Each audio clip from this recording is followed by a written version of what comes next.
Oke, selamat pagi semua. Pagi ini kita akan bahas ya, masih tentang hukum 2 Newton dan aplikasinya. Jadi kalau Anda buka buku Haliday-Resnick, saya lupa edisi berapa ini, edisi 10 ya. Itu di halaman 95. Itu terkait dengan beberapa jenis gaya. Jadi gaya yang kita kenal itu biasanya yang nanti dipelajari dalam kuliah ini adalah gaya gravitasi. Ya. Gaya gravitasi itu secara umum, itu seperti Anda tahu, itu kan berbanding terbalik dengan jarak kuadrat antar benda, kan ya. Itu umumnya.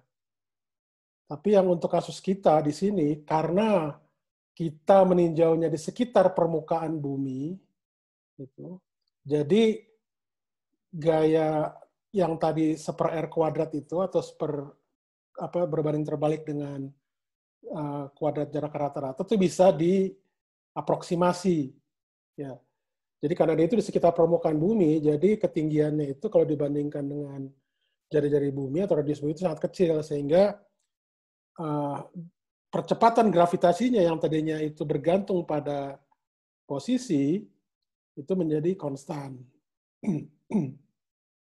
Dan gaya gravitasi ini arahnya itu menuju pusat bumi. Ya. Sehingga di sini ada tanda minus ya. Kemarin kan kita belajar tentang percepatan sentripetal, itu adalah percepatan yang dia dalam arah radial tapi dia negatif, artinya dia menuju pusat. Itu analog seperti itu juga sama. Jadi gaya gravitasi ini dia itu minus, itu tanda minus di sini itu berarti menuju pusat bumi. Oke. Jadi tanda minus ini tidak selalu dia terkait dengan gesekan ya, atau menghambat sifatnya. Nah, gaya gravitasi ini, besarnya gaya gravitasi itu sama dengan gaya berat. Kita nyebutnya berat atau berat lah ya. Jadi seperti yang ditimbang di sebuah timbangan itu tuh sebenarnya yang diukur itu adalah gaya berat ya. Cuma nanti dikonversi itu menjadi massa gitu ya. Itu jadi sebenarnya yang diukur itu berat. Karena terkait dengan gaya gravitasi. Tentunya kalau kita mengukur timbangan itu misalkan di bulan, tentunya berbeda ya, karena gravitasinya berbeda. Tapi massa benda tersebut sama. Gitu. Hanya nanti tinggal dikalibrasi alatnya terkait dengan gaya gravitasinya di suatu planet. Kemudian juga kemarin kita membahas tentang gaya normal ya. Gaya normal itu akibat sentuhan benda. Ini seperti contohnya misalkan di sini, yaitu di timbangan, ini ada gaya gravitasi yang arahnya ke bawah, ke pusat, ya. Gaya normalnya itu ke atas.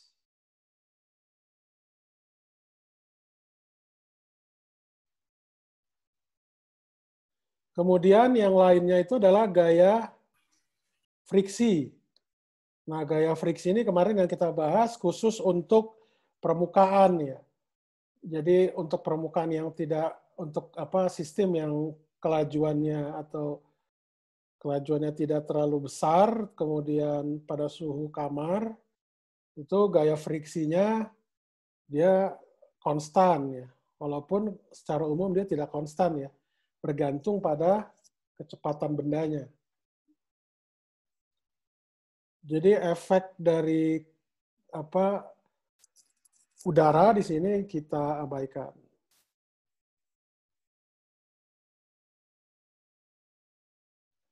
Kemudian ada lagi yang disebut gaya tegang tali atau tension di sini. Nah, ada hal-hal yang harus diperhatikan dalam terkait dengan gaya tegang tali ini. Ya. Jadi biasanya yang nanti kita tinjau dalam kuliah ini, pertama, tali tersebut itu tidak bermassa, artinya masanya 0. Memang ini kelihatan tidak fisis ya, tapi artinya bahwa massa tali ini itu dapat diabaikan, jauh lebih kecil atau jauh lebih ringan dibanding dengan massa bendanya. Nah, kemudian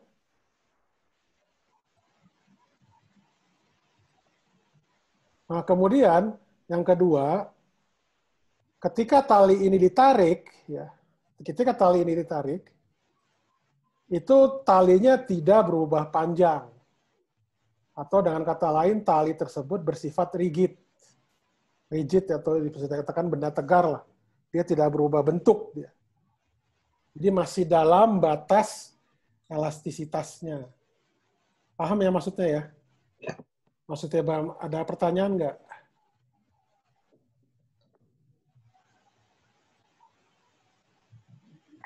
Ada pertanyaan? Cukup jelas?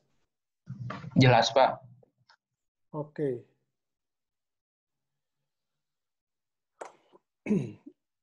Nah, ini adalah gaya tegang tali. Kemarin juga kita udah bahas tentang hukum 3 Newton ya. Jadi ini terkait dengan aksi-reaksi. Kemarin kita ambil contoh, ini ada benda di atas buah jeruk, di meja gitu ya, terkait dengan aksi-reaksi. Jadi ini ada gaya normal, yang bekerja pada jeruknya adalah gaya gaya gravitasi dengan gaya normal ya. Nah, gaya gravitasi di sini pasangan reaksinya itu di pusat bumi, sedangkan gaya normal pada benda itu pada meja. Ya. Arahnya berlawanan, tapi besarnya sama. Nah, sebelum ke sini, saya ini lagi ke yang lain dulu sebentar.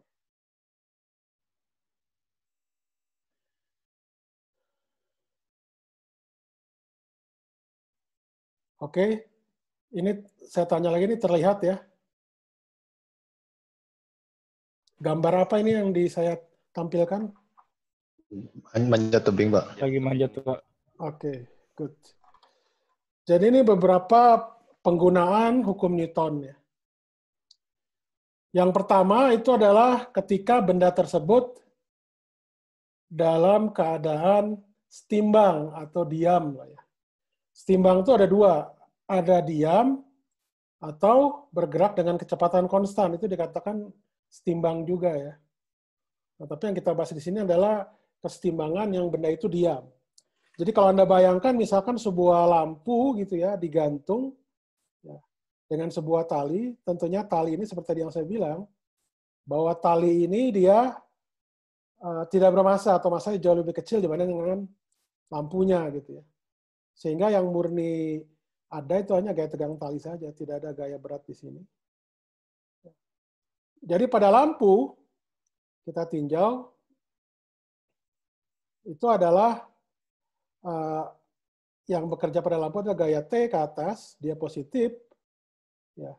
Kemudian gaya berat, oke, karena benda lampu ini kan punya massa ya, sehingga bisa saya katakan bahwa gaya tegang talinya itu sama dengan gaya beratnya.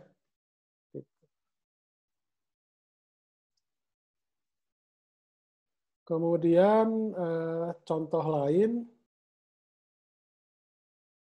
bentar saya cari dulu.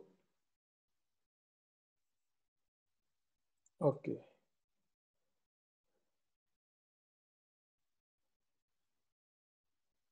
Berarti di sini ya. Nah, ini contohnya misalkan kalau Anda pernah lihat lampu lalu lintas ya. Lampu lalu lintas itu kan ada yang pakai tiang, ada juga yang digantung. Ya.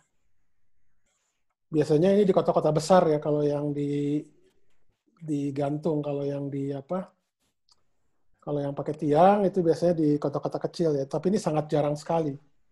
Jadi contohnya misalkan ada sebuah lampu lalu lintas ya, seperti pada gambar ini, ya itu digantung seperti ini. Jadi seperti tadi yang saya bilang bahwa tali ini dianggap rigid dan massanya 0, sehingga yang ada cuma massa dari lampu lalu lintas. Jadi misalkan lampu lalu lintas itu beratnya 122 Newton. Ya. Kemudian ini ada sudut di sini 37 derajat, 53 derajat. Gitu. Nah, ini ada dua yang ditinjau. Yang pertama itu adalah gaya-gaya pada lampu ini, lampu lalu lintas. Ya. Jadi gaya pada lampu lalu lintas itu adalah gaya berat, FG yang arahnya ke bawah. Kemudian gaya tegang tali. Kita nyebutnya di sini adalah T3. Ya, T3.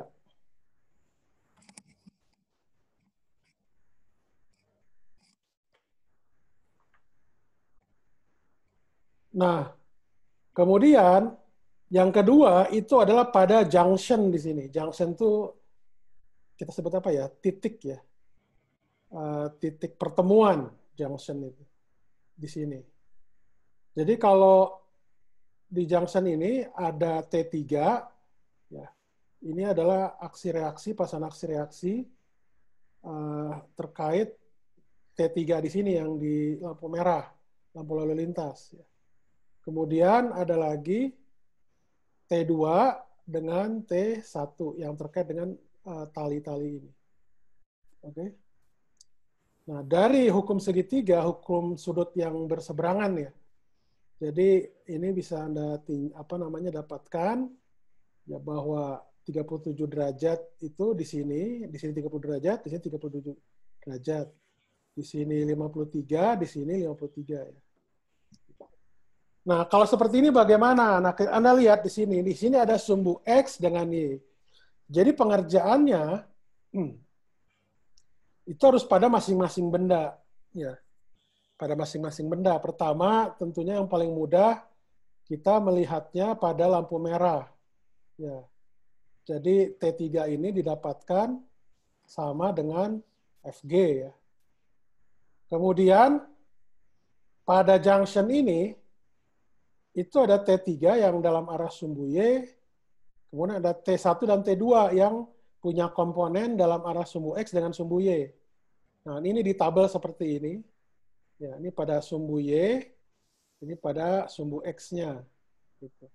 Jadi nanti penjumlahan gayanya itu adalah misalkan pada junction itu berarti jumlahan gaya pada sumbu X itu sama dengan 0, dan yang kedua jumlahan gaya pada sumbu Y itu juga 0.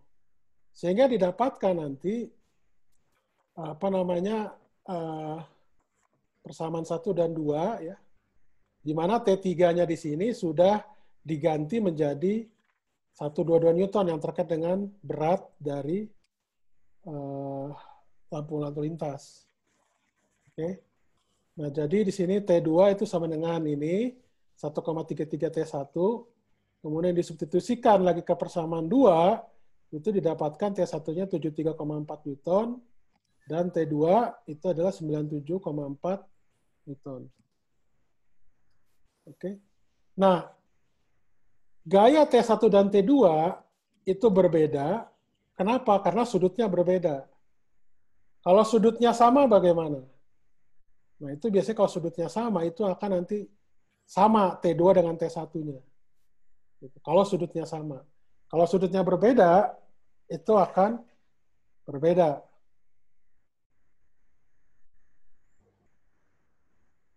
Oke, sampai sini ada pertanyaan nggak? Cukup, Pak. Oke. Itu terkait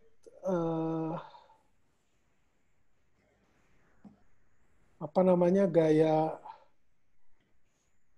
tegang tali ya. Kemudian ada lagi ini, misalkan Anda tinjau, sebentar ini kasusnya, ini kasusnya dinamik ya. Sebentar saya cari dulu yang kasus statik.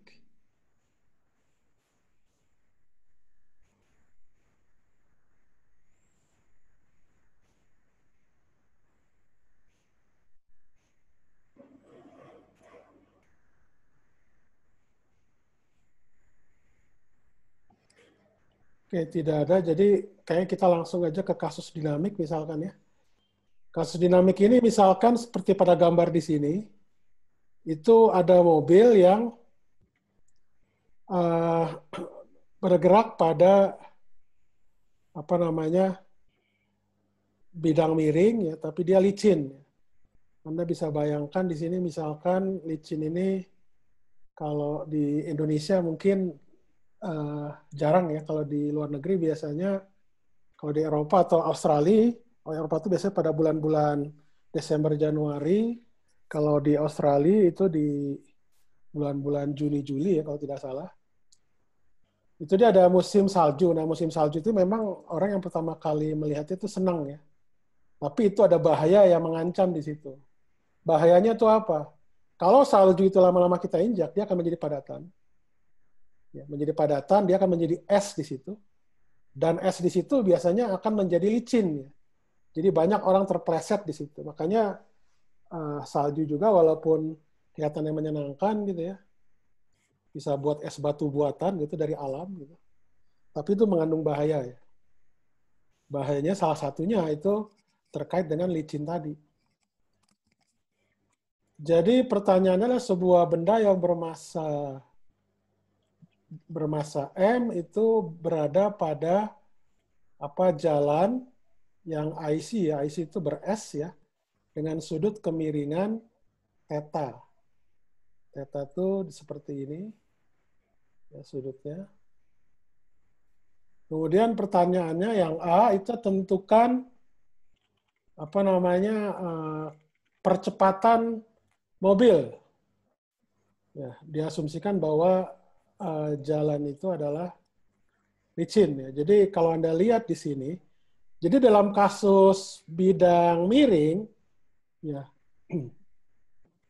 itu penggunaan analisa gayanya itu sistem koordinatnya juga menggunakan sistem koordinat seperti ini, yang mudahnya ya, untuk yang mudahnya. Jadi sumbu X itu bisa dikatakan sejajar dengan bidang miringnya, kemudian ada sumbu Y dengan tegak lurus dengan X, ya dia itu termasuk garis normal dari bidang miringnya. Jadi kalau kita lihat di sini, analisa gayanya yang pertama itu tentunya adalah gaya berat, FG, ya. Tanda minusnya itu tersembunyi di G di sini, karena G ini kan adalah vektor, ya, dia ditulis tebal. Sedangkan terkait dengan permukaan sentuhnya, itu adalah gaya normal. Nah, kira-kira sebenarnya gaya normal ini apakah betul bekerja seperti ini?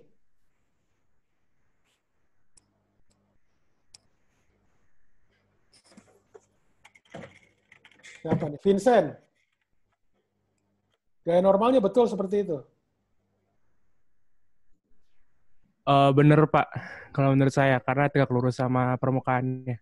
Oke, tapi kan kalau Anda lihat di situ mobil tidak menyentuh permukaan ini kan, permukaan lantainya kan, permukaan jalannya. Iya, tapi kan rodanya juga nyentuh Pak. Iya. Jadi rodanya ini nyentuh. Jadi gaya normal ini sebenarnya gaya normal yang berasal dari roda mobil ya. Oke. Jadi karena mobil ini dianggap sebagai benda titik, ya, jadi makanya yang namanya titik itu ya gaya normalnya ya pas di titik pusat masanya. Oke. Ya. Kemudian jadi dari analisa, jadi seperti tadi Anda analisa untuk masing-masing komponen. Tentunya pada pada komponen vertikal N di sini itu dia tidak bergerak ke arah Y kan, tapi bergeraknya ke arah X ya. Sehingga nanti komponen gaya pada sumbu Y itu 0. Jadi N dikurang mg cos theta itu sama dengan 0. Jadi gaya normalnya sama dengan mg cos theta. Oke. Nah, kalau pada sumbu X ya, itu gayanya adalah mg sin theta sama dengan AX, ya. Jadi kita anggap yang ke kanan itu adalah positif. Sehingga nanti percepatannya kita ambil MAX sama dengan MG sin theta, jadi AX sama dengan G sin theta. Nah, ini percepatannya. Ada lagi pertanyaan yang lain? Nah, kemudian kalau misalkan yang B-nya ini, seandainya mobil tersebut dilepas dari keadaan diam, dari puncak bidang miring ya, ke dasar ya, bidang miringnya, sehingga nanti mobil tersebut akan mencapai ujungnya. Nah, jadi kalau kita lihat di sini, ditanyakan berapa lama mobil tersebut mencapai bawah. Jadi kita pakai ini rumus X sama dengan XF sama dengan XI tambah VSI, itu ada yang kecepatan awalnya kali T ditambah setengah AX T kuadrat. Jadi karena dia itu posisinya ya di puncak itu kita ambil X-nya sama dengan 0 ya. Kemudian di sini kan kecepatan awalnya juga 0 ya. Jadi ini diambil ini 0, ini 0. Sedangkan XF-nya itu adalah posisi akhir itu sama dengan D, yaitu panjang dari bidang miringnya, sehingga didapatkan ini adalah D sama dengan setengah AT kuadrat. Jadi nanti akan didapatkan waktu tempuh mobil dari puncak bidang miring ke dasar bidang miring itu adalah seperti ini. Nah, sebenarnya kalau nanti Anda masukkan lagi T di sini ke rumus yang V kuadrat sama dengan ini, sama dengan VSF kuadrat sama dengan VXF kuadrat sama dengan VXI kuadrat, tambah 2XD, di mana ketika VXI sama dengan 0, itu didapatkan jadi sederhana seperti ini. Maka akan nanti didapatkan bahwa kecepatan akhir benda atau mobil pada dasar bidang miring itu adalah akar dari 2GD sin theta. Nah, kalau Anda lihat di sini, D sin theta itu terkait dengan apa? Beda tinggi. Jadi ini sebenarnya bisa dikatakan 2GH. H itu adalah tinggi dari bidang miring ya, ke tanah. Ada pertanyaan?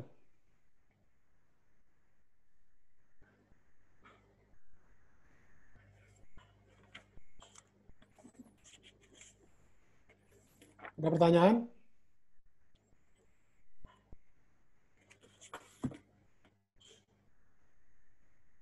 Cukup jelas ya? Cukup jelas, Pak. Cukup. Oke. Oke. Ya. Nah, sekarang kita meninjau sistem dua benda. Jadi ini ada dua buah balok yang masanya masing-masing M1, M2. Kalau kita misalkan M1 itu lebih besar daripada M2, kemudian dia itu didorong. Ya. Sistem tersebut. Nah, jadi gayanya itu bekerja pada benda M1. Tentukan besar dari kecepatan sistem.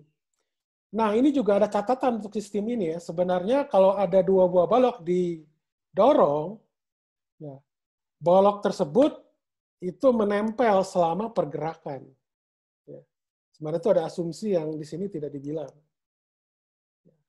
Kenapa demikian? Ada yang bisa jawab nggak?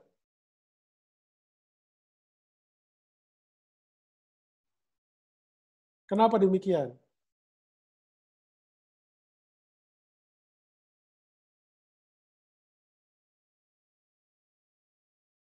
Lutfi Restu. Iya, Pak. Kenapa demikian? Asumsi itu diambil.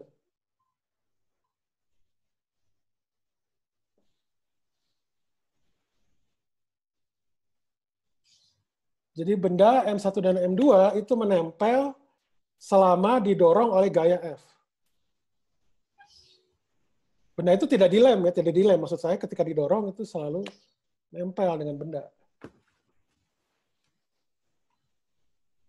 Nur Azizah.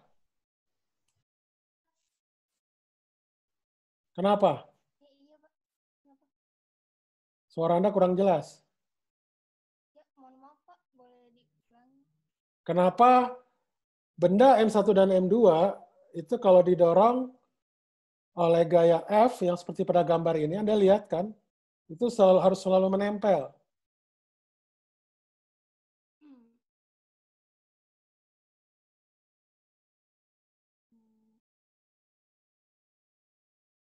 Biar ada gaya kontak ke M2, biar M2 juga bisa gerak. Mungkin begitu, Pak. Ya, kurang tepat sebenarnya sih. Rizky Ramadana. Mungkin karena mereka berdua percepatannya sama terus gitu ya. Ya, bukannya mungkin. Memang seperti itu gitu. Jadi benda ini nempel M1 M2 selama pergerakan itu agar benda M1 dan M2 itu mempunyai percepatan yang sama. Kalau salah satunya misalkan tidak nempel, misalkan ya ketika didorong, M2 itu lebih maju duluan. Itu artinya benda M1 dan M2 percepatannya tidak sama. Jadi menempel terus di sini untuk menyederhanakan masalah bahwa dia akan punya percepatan yang sama antara benda M1 dan M2. Percepatan itu adalah apa? AX sama dengan F dibagi M1 plus M2. Oke. Nah, sebenarnya kenapa kita dapat rumus seperti ini? Itu sebenarnya kalau untuk sistem dua benda, itu kita meninjaunya harus pada masing-masing benda. Ya. Pertama, ini sumbu Y dan X-nya ditetapkan X yang horizontal, sedangkan Y yang vertikal. Nah, pada benda M1, ya, pada benda M1 nih, itu gaya-gaya apa saja yang bekerja? Itu adalah gaya gravitasi, atau gaya berat, M1 kali G, kemudian gaya F yang terkait dengan gaya, yaitu gaya dorong, kemudian ini adalah gaya normal. Gaya normal, ini diagram bebas benda. Jadi benda M1 itu dianggap sebagai benda titik. Gaya normal M1 ini terkait dengan kontak antara M1 dengan lantai. Lantai dianggap licin. Ya.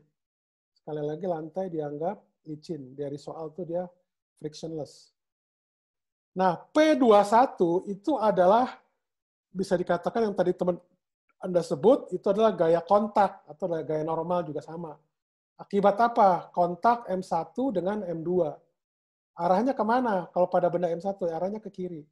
Karena dia terkait dengan kontak benda benda M2 ya, jadi bekerja pada benda M1. Nah, pada benda M2 itu gayanya yang terjadi itu adalah gaya berat ya, M2G itu terkait dengan gaya berat pada benda M2. Kemudian gaya normal N2 akibat sentuhan dengan lantai. Kemudian P12 ini adalah gaya reaksi dari akibat kontak M2 dengan M1. Arahnya ke kanan ya, karena bekerja pada benda M2. Nanti kalau dijumlahkan pada komponen horizontal, ya, F, kalau pada benda M1 ini adalah F dikurang P21 sama dengan M1 kali A, kali AX lah ya. Ini pada benda M1. Nah ini seperti ini nih. Pada benda M1 di persamaan 4. Jumlahan sigma X, sigma Fx itu adalah F kurangi P21 sama dengan M1 kali AX. Nah, pada benda M2, nah, itu yang bekerja kalau horizontal cuma gaya P12. Artinya sigma Fx di sini itu adalah P12. Oke? Dan ini sama dengan M2 kali AX. Nah, nanti kalau persamaan 2 dengan persamaan 4 ini dijumlah semuanya, atau disubstitusi P12, karena kan P12 ini sama dengan minus P21 ya. Atau ini dituliskan di besarnya, ini sama. Ya. Besarnya sama, arahnya berlawanan. ditulis besarnya sama, berarti nanti yang didapatkan rumus F sama dengan M1 plus M2 kali AX. Sehingga didapatkan nanti bahwa AX itu sama dengan F dibagi M1 plus M2. Nah, ini artinya apa? Bahwa dua benda M1, M2 ketika dia bergerak bersamaan, itu bisa dianggap sebagai satu benda. Satu benda yang masanya M1 plus M2. Dari sini ada pertanyaan nggak?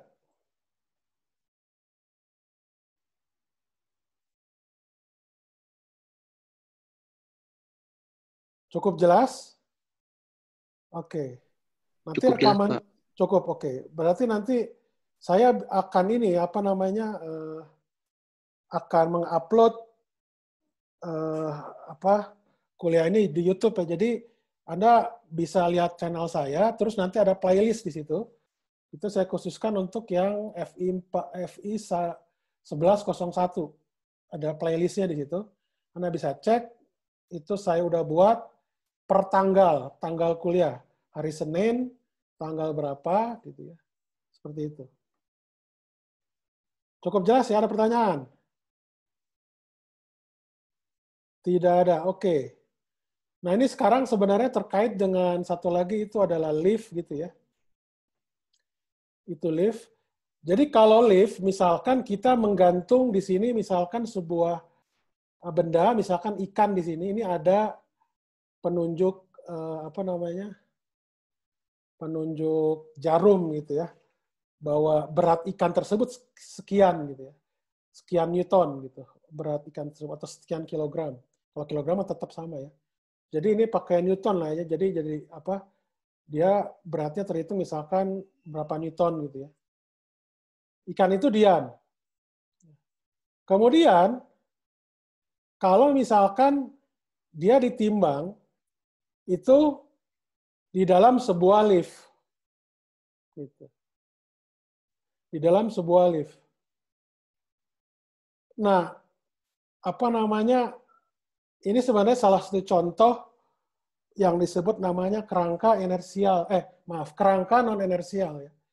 Jadi kalau lift ini sama-sama diam, pengamat yang diam di bumi dengan pengamat yang ada di lift, kalau liftnya ini diam, itu akan mengukur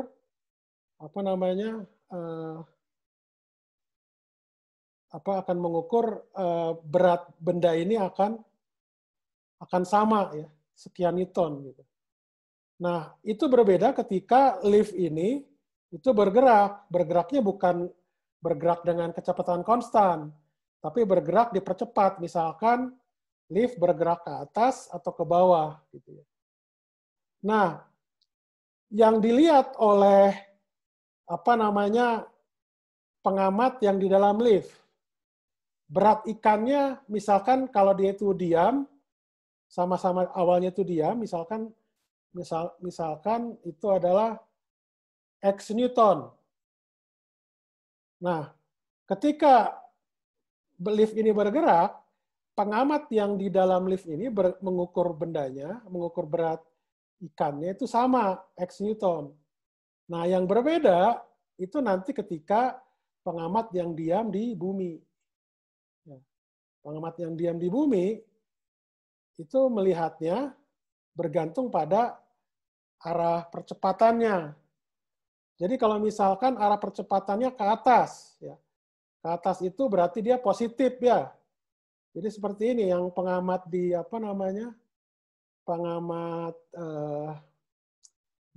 bumi yang diam itu akan mengukur berat ikan itu adalah yang dikaitkan dengan gaya tegang tali itu adalah T kurangi mg sama dengan MAY.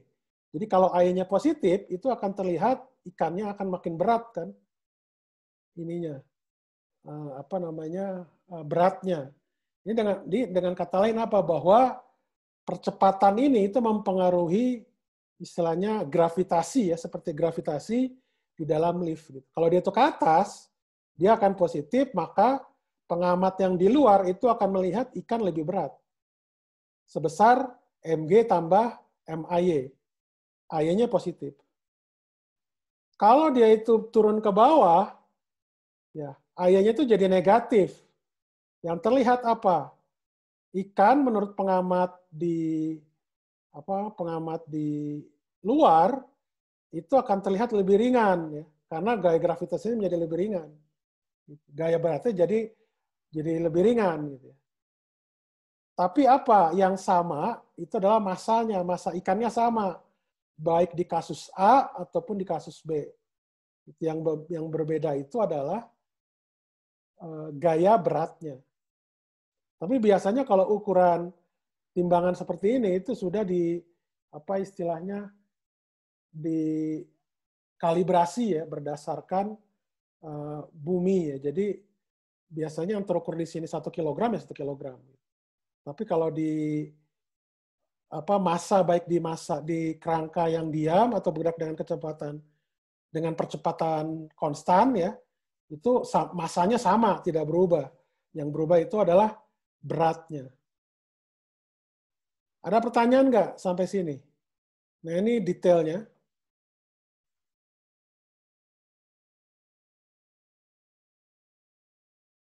Ada pertanyaan? Cukup jelas ya?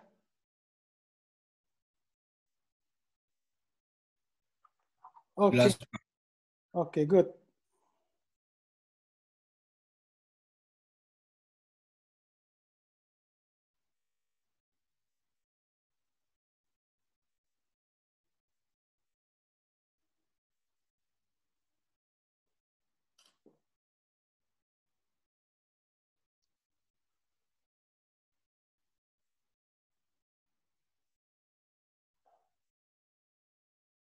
Oke, kita lanjutkan. Nah, ini yang disebut namanya mesin Atwood ya. Jadi mesin Atwood di sini itu gambarnya seperti ini. Ya, jadi benda digantung dengan sebuah katrol. Nah, ini juga ada catatan tambahan karena kita belum belajar benda tegar. Jadi katrolnya ini dianggap tidak bermassa. Oke. Atau dengan kata lain massanya jauh lebih ringan dibanding dengan massa benda yang digantungnya. Nah, implikasinya apa kalau dia itu massanya diabaikan? Massanya diabaikan berarti tidak ada inersia di sini. Gitu ya. Maaf, tidak ada momen inersia di sini. Jadi momen inersianya 0, massanya 0, akibatnya momen inersianya 0. Nah, itu berimbas pada gaya tegang tali di M1 dengan M2 itu sama. Dengan menganggap massa katrol itu 0 atau diabaikan. Kemudian tadi yang saya bilang bahwa tali ini juga sama dianggap tidak bermassa dan dianggap benda rigid. Ya. Benda rigid itu yang tidak berubah sepanjang waktu. Jadi dalam artian masih dalam batas elastisnya. Nanti akan kita belajar tentang elastisitas. Implikasinya apa? Ya. Analog seperti tadi yang benda menempel. Jadi kalau T-nya itu benda rigid, talinya itu benda rigid,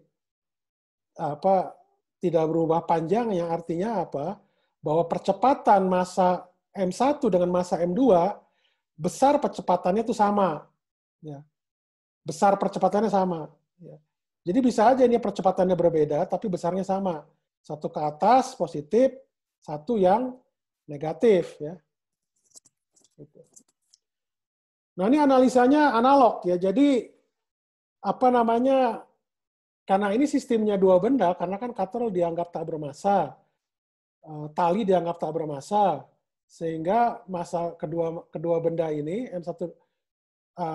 kedua benda ini katrol dengan tali itu diabaikan dinamikanya ya karena massanya 0, sehingga yang tinggal cuma M1 dan M2. Nah pada benda M1 itu ada gaya tegang tali yang ke atas, kemudian dengan gaya berat. Ya. Sedangkan untuk benda M2, ya itu juga ada gaya tegang tali ke atas, ada satu lagi M2G. Oke. Nah kita ambil yang ke arah geraknya itu nilai ininya positif ya, nilai gayanya. Jadi Kalau untuk benda satu, jadi ini hanya analisa pada sumbu Y saja, vertikal saja. Jadi kalau pada benda M1, itu akan kita dapatkan T kurang M1G itu sama dengan M1 kali AY. Oke. Kemudian pada benda 2, ya, itu yang ke arah ininya positif, ya.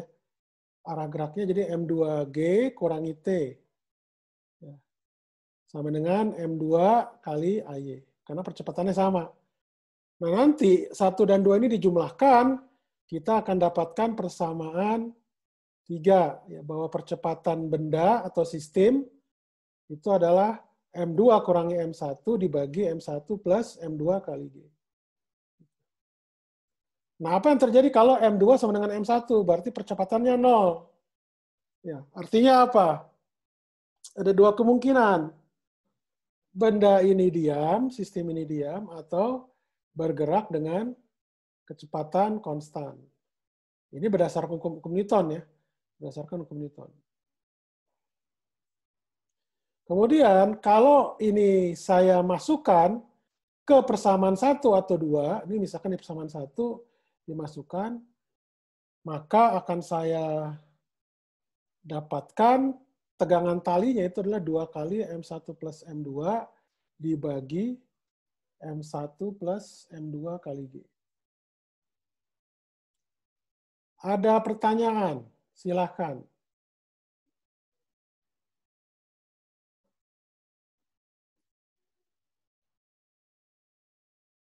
Cukup jelas? Jelas, Pak. Jelas. Oke.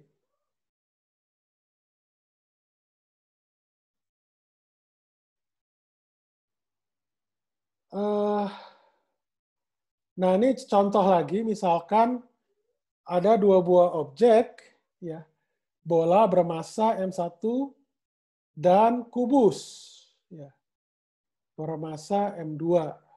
Itu diikat dengan sebuah tali yang ringan. Artinya kata-kata ringan ini adalah masanya diabaikan dan bergerak pada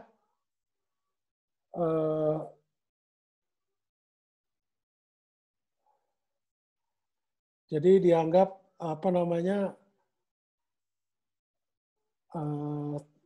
talinya ini dia apa pergerakan talinya ini di apa di katrol itu tidak ada gesekan, ya. Dan ini dia diabaikan juga katrolnya, apa massa katrolnya dianggap 0, gitu ya. Jadi tidak ada gesekan ketika katrol ini berputar, ya. Nah, balok itu terletak pada bidang miring dengan sudut theta, dia licin, frictionless. Tentukan besar percepatan dari 2 objek dan tegangan tali. Ya. Nah, jadi ini sistem berapa benda? 2 benda, ya. Sistem 2 benda. Nah, karena tali dan katrolnya ini diabaikan, jadi ada M1 dan M2, ya. Jadi sama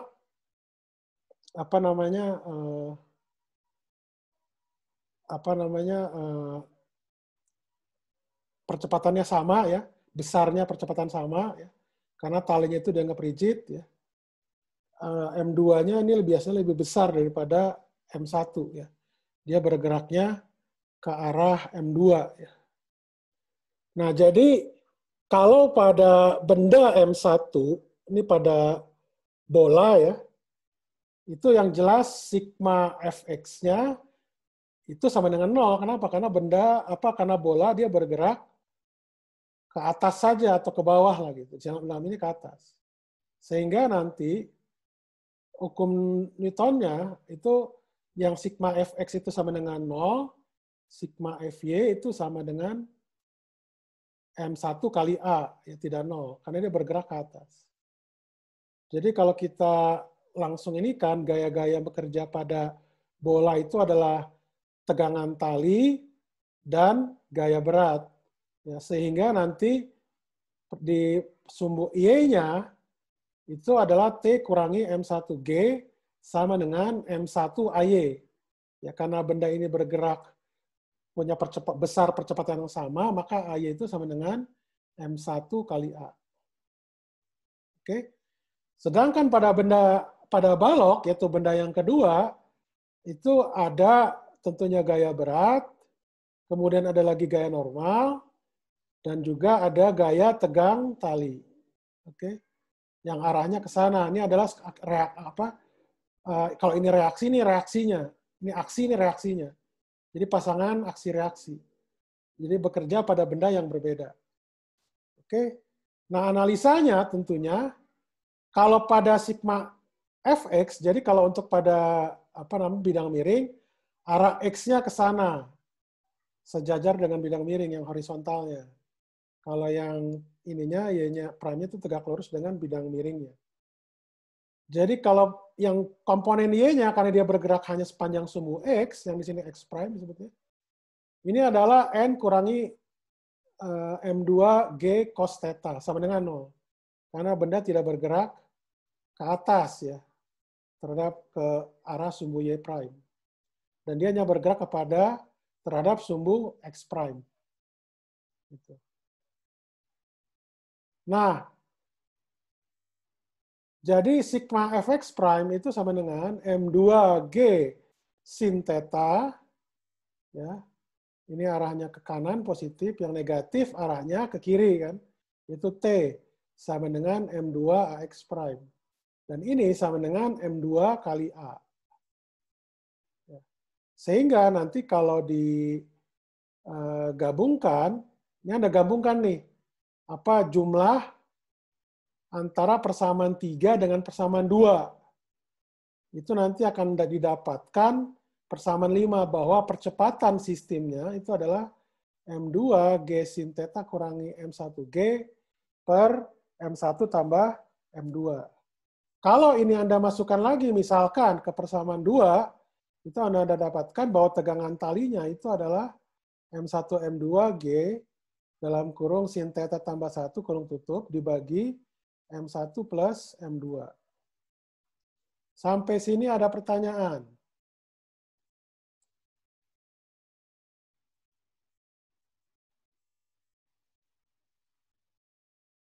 Sampai sini ada Pak, saya mau nanya. Ya, silakan. Itu untuk yang persamaan nomor 6, itu sin theta plus 1, satunya dari mana, Pak? Anda masukkan aja. Ini kan A di sini, ini ada M1G di sini. Kan di sini A, di sini kan ada A nih kalau Anda masukkan ke sini. Disamakan aja penyebutnya. Pasti nanti akan ada suku itu, M1, M2 kali G. Ini dari sini.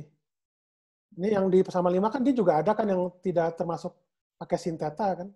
Iya. Iya. Anda masukkan aja ke sini. Nanti disamakan penyebutnya. Disamakan penyebutnya. Anda akan dapatkan seperti persamaan 6. Untuk tegangan tali ya, tegangan tali. Oke, Pak. Makasih, Pak. Ya, sama-sama. Ada lagi yang lain?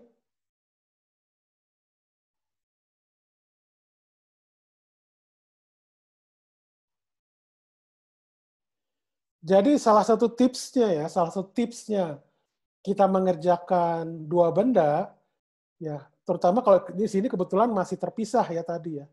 Mungkin contohnya seperti benda yang tadi nempel ini, yang ini gitu ya. Jadi kalau sistem dua benda seperti ini yang nempel, yang bukan terpisah, itu saya sarankan ketika nanti keluar, seandainya nanti soal seperti ini keluar di ujian, Anda mengerjakannya, menganalisanya bendanya untuk mudahnya satu-satu ya. Apalagi itu kalau ditanya misalkan A itu ada gambarkan diagram bebas gaya pada masing-masing benda misalkan. Itu berarti Anda harus gambarkan pada M1, M2 seperti ini. Kemudian dihitung masing-masing gayanya misalkan. Ya berarti Anda harus hitung masing-masing gitu ya. Jadi misalkan Anda diketahui disuruh hitung F kebetulan di sini, ini didapatkan seperti ini, misalkan hitung gaya kontak ya atau gaya normal pada benda akibat kontak gitu ya, gaya kontak. Nah, itu juga bisa kita lihat dari sini walaupun nanti bisa dihitung besarnya sama ya. Cuma arahnya berlawanan. Tapi kalau ditanya gaya kontak pada benda M1, itu berarti Anda harus menuliskan arahnya. Kebetulan di sini, ini cuma satu dimensi, dan arahnya ke kiri. Cuma Anda cukup tulis, arahnya itu minus, dikalikan dengan besar gayanya. Kalau yang cuma ke kanan, misalkan ditanyakan pada benda M2, ya positif. Positif nggak ditulis, nggak masalah. Cukup tulis besarnya saja. Tapi itu harus hati-hati ya, bergantung pada pertanyaan yang mana gitu ya. Kalau ditanya pada benda M1 berarti harus ada tanda minus, gaya kontaknya. Kalau pada gaya 2 itu cukup plus aja karena dia arahnya ke kanan. Oke? Ini kebetulan bukan istilahnya bukan benda bertumpuk ya, benda menempel gitu. Kalau bertumpuk tuh nanti ada lagi kasusnya. Itu agak sedikit lebih rumit ya. Ada lagi pertanyaan? Saya, Pak. Ya. Kan misalnya kalau kita mengerjakan soal kayak gini kan, Pak, kadang jawaban itu kan bisa plus, bisa minus, Pak, tergantung gimana kita menentukan arahnya, Pak. Iya. Itu nggak apa-apa nggak sih, Pak, kalau misalnya kita ngerjain soal ujian gitu, kayak ditanya nggak pakai, kalau misalnya plus minusnya beda nanti salah gitu, Pak. Iya. Oke, terima kasih. Jadi begini, kalau ditanya di pertanyaan itu ditanya gaya ya. Gaya itu besaran apa? Besaran vektor, Pak. Besaran vektor ya. Berarti Anda nanti harus lengkap menuliskannya. Jadi kalau gaya itu ya misalkan kebetulan kalau di sini kalau biasanya perjanjiannya kalau di satu dimensi kalau dia itu ke kiri arah gayanya berarti negatif, ke kanan berarti positif. Gitu. Itu perjanjian ininya yang biasa kita pakai di kuliah. Di buku juga sama. Dia negatif ke kiri, ke kanan positif. Atas positif, ke bawah negatif. Gitu. Itu aturannya. Nah, hal ini bisa berbeda nanti memang kalau nanti Anda meninjau dalam rangkaian listrik terkait dengan arus ya. Itu nanti sebenarnya tanda minus itu Anda harus kita lihat dari cara pengerjaan dan pengambilan arah loop, tapi itu nanti semester 2 ya. Untuk kasus kita sekarang kalau Anda ditanya gaya, ya berarti Anda harus tuliskan besar berserta arahnya. Kalau pada apa istilahnya besarnya apa? Kalau ditanya gaya, saran saya ya Anda pengerjaannya ada 2. Yang cepat langsung penjumlahan gaya, jadi masing-masing komponen X dijumlahkan, komponen Y dijumlahkan, komponen Z dijumlahkan. Di situ ada IJK dengan faktor satuannya itu udah betul kalau ditanya gaya. Atau Anda pengerjaannya secara komponen X berapa, komponen Y berapa, komponen Z berapa, itu juga betul. Oke. Nah, kalau ditanya besar gaya, ya berarti Anda harus menghitung besar gayanya. Kalau di satu dimensi mah gampang, cuma diambil plusnya saja. Kalau di 2 dimensi, berarti Anda harus pakai besar itu kan adalah akar dari fx kuadrat ditambah fy kuadrat kan. Di akar semuanya. Itu ditanyakan besar gaya. Gitu. Kalau ditanyakan arahnya, ya berarti gaya dibagi besarnya. Itu aja. Atau kalau misalkan nanti ditanyanya arah tapi dalam theta, ya berarti Anda tinggal ganti aja dalam sumbu X, berarti ada ditanyakan terkait dengan cos theta biasanya. Kemudian kalau pada sumbu Y terkait dengan sin theta. Itu aja palingan. Oke, Pak. Terima kasih. Ya. Ada lagi?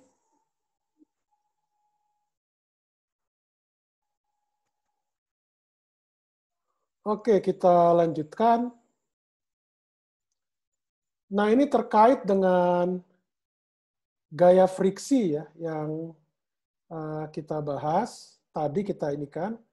Jadi gaya friksi itu ya bisa dikatakan tingkat kekasaran benda. Kemarin saya juga sebutkan ya, bahwa sebenarnya benda itu ya bisa dikatakan tidak ada yang istilahnya halus lah ya. Semuanya punya tingkat kekasaran. Gitu. Kecuali apa? Ada yang tahu nggak? Kecuali apa? ada benda di alam ini yang dia tuh frictionless, licin, yang benar-benar licin.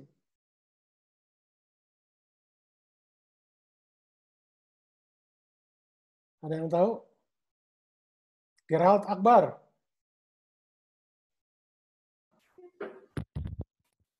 Kurang tahu, Pak. Vincent Ho.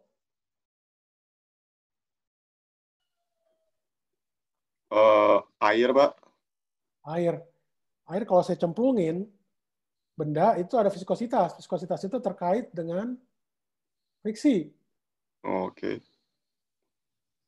Pavita Andrea. Kurang tahu, Pak. Aska Irsyad. Kurang tahu, Pak. Oke. Maaf. Ya. Sebenarnya benda yang licin itu ada pada tubuh Anda. Apa itu? Pada tubuh kita semua ada. Pada tubuh manusia itu. Itu apa? Itu adalah pembuluh darah. Pembuluh darah, darah mengalir dalam pembuluh darah. Itu pembuluh darah itu frictionless. Friksinya 0. Kalau dia itu ada friksi, itu sel darah akan pecah. Biasanya friksi di pembuluh darah itu akibat apa? Akibat misalkan ada ini, kalau Anda pernah dengar pengendapan kapur. Arteriosklerosis, Pak. Ya.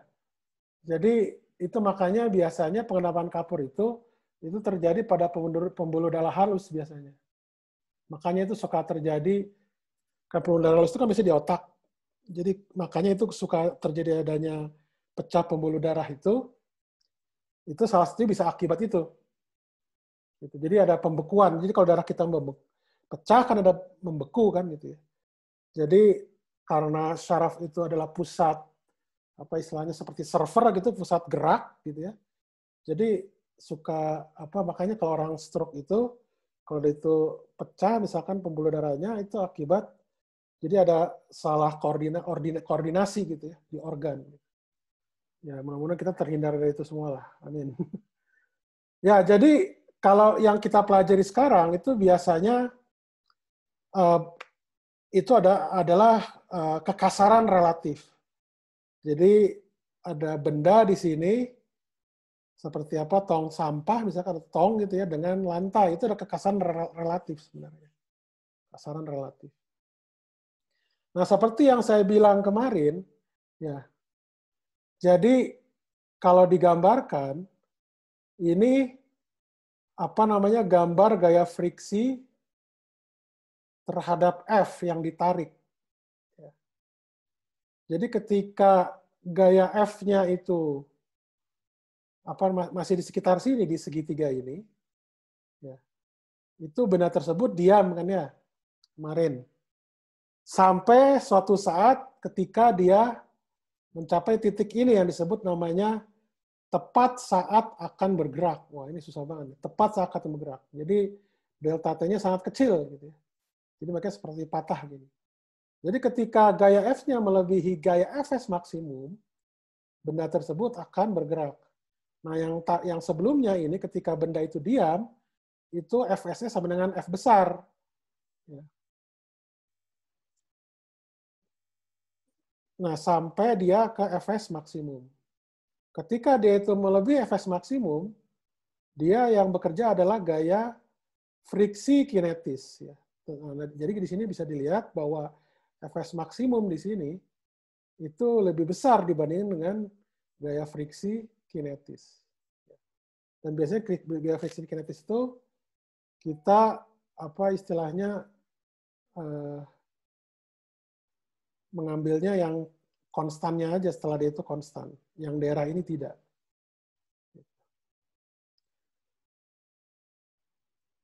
Nah, gaya Fs maksimum itu seperti yang kemarin saya bilang itu adalah sama dengan μs kali n. Ya, n di sini adalah gaya normalnya. Sedangkan gaya friksi kinetis itu adalah μk kali n. Gitu ya. Ini ada ketidaksamaan kalau ini sama dengan. Nah ini contohnya ya. Contohnya beberapa koefisien friksi. Gitu ya. Di sini ada catatan kan. Jadi semua value itu merupakan pendekatan. Dalam beberapa kasus koefisien friksi itu bisa melebihi 1, terutama di koefisien friksi dari US ini. Kalau yang MUK itu saya belum pernah lihat sih, tapi biasanya yang di MUS yang biasa lebih dari 1. Misalkan ini baja pada baja atau aluminium pada baja, jadi semuanya itu adalah sifatnya relatif ya. Teflon pada teflon, itu dihitung. Seperti rubber pada konkrit. Konkrit itu apa ya? Ya benda lah ya. Beton, Pak. Beton, Pak. Oh, beton ya. Oke. Rubber pada karet pada beton ya. Ini misalkan 1, kemudian gelas pada gelas, kaca pada kaca, itu 0,94 ya. Ini contoh-contohnya. Kemudian arah gaya Fs itu untuk gaya friksi statis ya, itu arahnya tidak selalu berlawanan arah dengan gerak ya. Kalau gaya friksi kinetis itu selalu berlawanan. Salah satu contoh gaya friksi statis yang tidak berlawanan arah gerak itu adalah pada kasus menggelinding. Jadi kalau pada roda atau bola Anda dorong, dia kan akan menggelinding tuh. Ya. Jadi kalau misalkan ada ban atau bola diam, saya beri impuls sedikit atau gangguan, dia akan bergerak kan. Gitu ya. Jadi kan ketika namanya saya beri impuls itu kan, nanti akan kita bahas impuls, itu kan cuma gaya sesaat ya. Seterusnya kan dia tidak bergerak, tidak nempel di benda. Ya. Nah, benda itu menggelinding itu akibat adanya gaya friksi statis. Gitu. Kalau dia itu licin, itu berarti geraknya akan tidak menggelinding, akan bergerak translasi murni. Jadi makanya kalau benda berbentuk bulat, kalau itu ada friksi, berarti bisa menggelinding dia. Kalau dia itu licin, itu berarti sama aja dengan balok yang bergerak tanpa pada lantai yang licin. Jadi sama-sama translasi sifatnya. Kalau tanpa friksi. Gitu. Jadi kalau pakai friksi, bola itu bisa menggelinding. Ada pertanyaan tentang gaya friksi? Nah, ini contohnya ya, seperti tadi. Nah, kemudian ini tadi sama, misalkan ini adalah salah satu contoh menghitung tingkat kekasaran sebuah permukaan. Ya. Tadi misalkan balok kayu pada kayu misalkan ya. Balok ini dari kayu, bidang miring ini dari kayu misalkan ya. Gitu. Jadi ini ada sebuah bidang miring ya. Dia kasar, masa bidang miringnya diabaikan, dia diam ya. Yang bergerak itu cuma balok saja di atasnya, dan di sini ada sudut theta. Gitu. Nah, jadi kalau kita menyimpan sebuah balok, ya, sebuah balok nih. Jadi balok tersebut, misalkan dia masih bergerak, ya, berarti hukum kesetimbangan, hukum 1 Newton tidak berlaku. Jadi tidak akan dihasilkan persamaan 1 dan 2. Tapi ketika dia itu diam, baloknya, artinya bahwa percepatan dalam sumbu X dan sumbu Y itu 0. Sehingga nanti akan didapatkan gaya friksi statis Fs, ya. Ini belum tentu maksimum ya. Itu adalah sama dengan mg sin theta.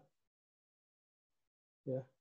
Kemudian pada Fy itu adalah N di situ sama dengan mg cos theta. Kalau saya bagi F dibagi N, itu sama dengan apa? F dibagi N itu sama dengan tangen theta. Ya. Nah ini harus lebih kecil atau sama dengan mu S kali N kan, Fs di sini. Jadi bisa didapatkan bahwa mu S di sini itu harus lebih kecil atau sama dengan tangen theta. Jadi kalau kita ambil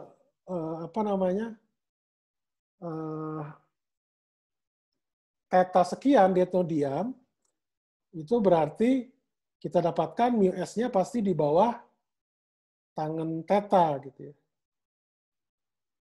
Nah, ketika dia itu apa istilahnya jadi kita masing-masing ada benda M1, M2 gitu. Kita inikan. Nah, jadi dia ada istilahnya tepat saat akan bergerak. Ya, ketika kita simpan di sini suatu masa tertentu dia tepat saat akan bergerak gitu ya. Jadi mu S itu sebagai menjadi maksimum gitu ya. Nah, itu bisa kita hitung bahwa mu S di situ adalah sama dengan tangen theta. Jadi secara umum mu S di situ lebih kecil atau sama dengan tangen theta. Tapi ada suatu keadaan di mana ketika kita simpan massa, benda tersebut tepat akan bergerak. Sehingga nanti didapatkan mu S-nya di situ adalah tangen theta C, kita sebut namanya tangen kritikal gitu ya. Tangen kritikal.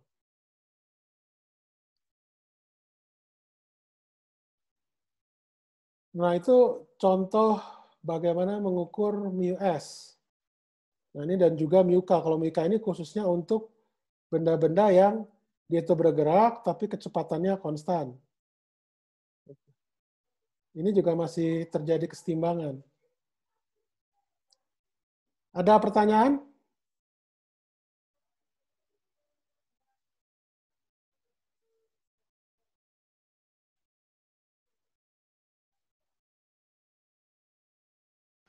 Permisi Pak, mohon maaf. Ya.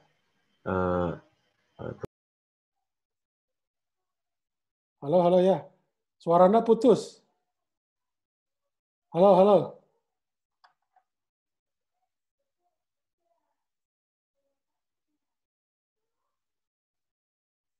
Halo Pak, kedengaran Pak? Ya, kedengaran. Tadi teman kita ada yang laptopnya lagi gangguan, terus sekarang mencoba untuk masuk Zoom lagi Pak. Namanya Christopher,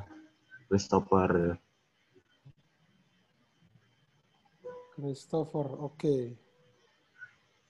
Christopher Jeffrey ya? Iya Pak, makasih Pak. Oke.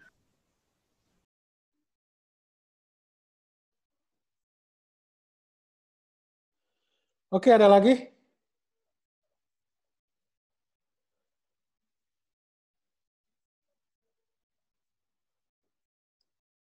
Ada pertanyaan?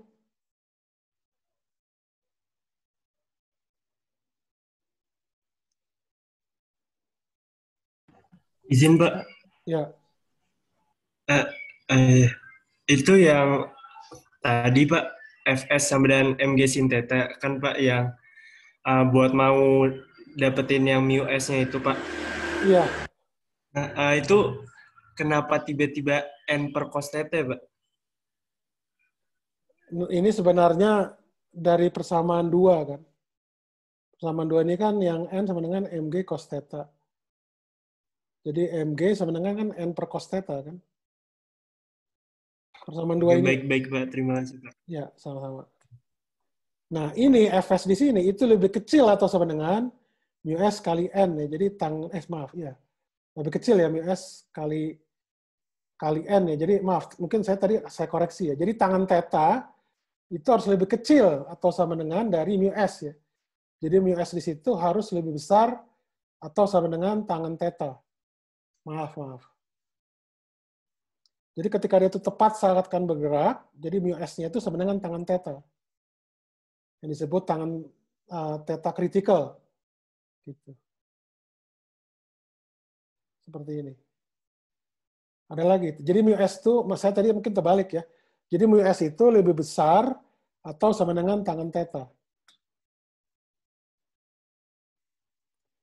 Ada lagi pertanyaan?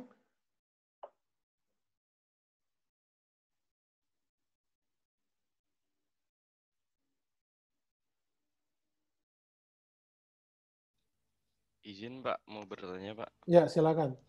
Berarti kalau misalnya mu S-nya tuh tangan kritikal tuh berarti tangan kritikal di situ tuh tepat saat akan bergerak dari betul. benda. Ya. Terus berarti sudutnya tuh berarti yang mu S-nya tuh nilai dari permukaannya Pak. Ya, istilahnya tangen theta critical ini itu nilai mu S relatif antara misalkan di sini ya, balok dengan bidang miring gitu. Berarti Yang tergantung relatif. Yang ininya Pak, benda ya, dan tergantung permukaannya. bendanya, iya. Kan kemarin juga yang saya tunjukkan kalau di mana, yang tabel ini kan juga itu, baja pada baja, aluminium pada baja gitu. Jadi tidak istilahnya kita anggap lantai kasar. Emang biasanya begini, idealnya memang lantai kasar. Benda itu licin ya biasanya. Tapi pada kenyataannya apa namanya tidak demikian gitu. Jadi bahwa balok juga kan terbuat dari benda, terbuat dari ya istilahnya punya kekasaran gitu ya. Lantai punya kekasaran. Jadi yang diukur itu adalah koefisien kekasaran relatif gitu. Ini jadi sebenarnya koefisien kekasaran relatif. Tanda minus ini sepertinya tidak bisa ditentukan ya, bukannya nol gitu.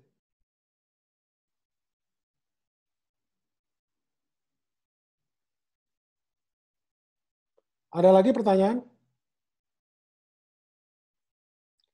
Ini pada bidang miring.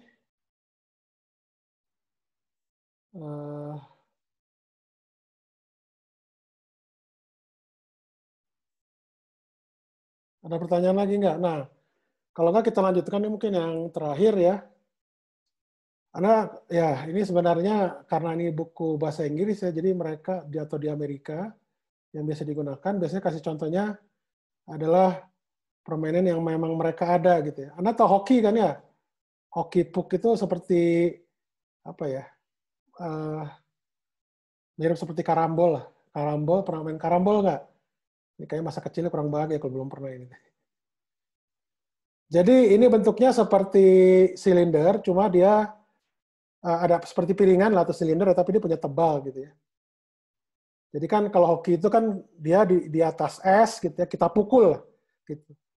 Geraknya itu bukan menggelinding, bukan, tapi geraknya translasi. Ya, bisa kita sederhanakan jadi translasi. Gitu ya. Nah dia kita pukul, ya, kita pukul dia bergerak ke sana gitu ya. Tetapi kan dia punya friksi kan, walaupun itu di atas es kan, tapi dia punya friksi kan. Seperti tadi misalkan di atas es di sini, dia punya friksi. Yang mana tadi itu? Nah ini waxwood ya, atau waxwood on dry snow, dia ada friksi kinetis gitu ya. Jadi biasanya kan kalau gitu kan kita pukul ya. Jadi ada impuls di situ. Artinya impuls itu gayanya cuma dalam waktu yang singkat atau sekilas ya. Jadi dia tidak menempel terus pada bendanya gitu ya. Ada kadang-kala juga kita bawa dia nempel di gagangnya, tapi ketika dia mau menggolkan, dia kan harus dipukul gitu. Biasa harus dipukul ya. Atau dia istilahnya seperti bola itu dia mengoper gitu ya, harus mukul kan. Mukul gitu ya, dioper gitu. Nah, itu seperti itulah kurang lebih gambarannya. Jadi dia diberikan kecepatan awalnya itu 20 meter per sekon. Jadi kalau dianggap bahwa puck ini selalu berada dalam es dan bergerak sejauh 115 meter sebelum diam. Ya. Tentukan koefisien kinetik, koefisien friksi kinetik antara puck dengan permukaan es gitu ya. Jadi apa namanya? Kalau kita tahu gitu ya, apa istilahnya? Ketika kita pukul benda tersebut, kan dia diam terhadap selalu bergerak pada es ya. Jadi sigma FV-nya yang arah normal itu 0, sehingga didapatkan N-nya itu sama dengan mg. Oke. Nah, pada sumbu X-nya dia bergerak ke kanan. Tapi ada gaya friksi yang berlawanan arah ya. Jadi sehingga di sini ada tanda minus karena kan di sininya 0. Tidak ada gaya yang ke kanan. Sehingga ini adalah minus FK sama dengan M kali AX. Kita tahu FK di situ adalah kan mu K kali N. Sama dengan mu K kali mg. Itu didapatkan perlambatannya itu adalah AX sama dengan minus mu K kali G. Oke. Nah, dari rumus fxf kuadrat sama dengan fxi kuadrat tambah 2x kali delta x, yaitu delta x itu sama dengan xf kurang xi. Ya. Kecepatan akhirnya kan dia diam, karena dia, kecepatan akhir kan dia itu 0, karena dia kan akhirnya diam. Sehingga nanti didapat, ya, dari rumus ini, mu k-nya itu sama dengan nilainya sekian, didapatkan kan awalnya 20 meter per sekon, ada percepatan gravitasinya 9,8 ya. Nah, dari rumus ini dapatkan mu k-nya itu sekitar 0,117. Nah, ini contoh bahwa FK di sini memang sebagai sumber perlambatan. Jadi pada akhirnya benda tersebut diam. Oke, ada pertanyaan nggak ada sampai sini? Kalau tidak ada, saya absen ya.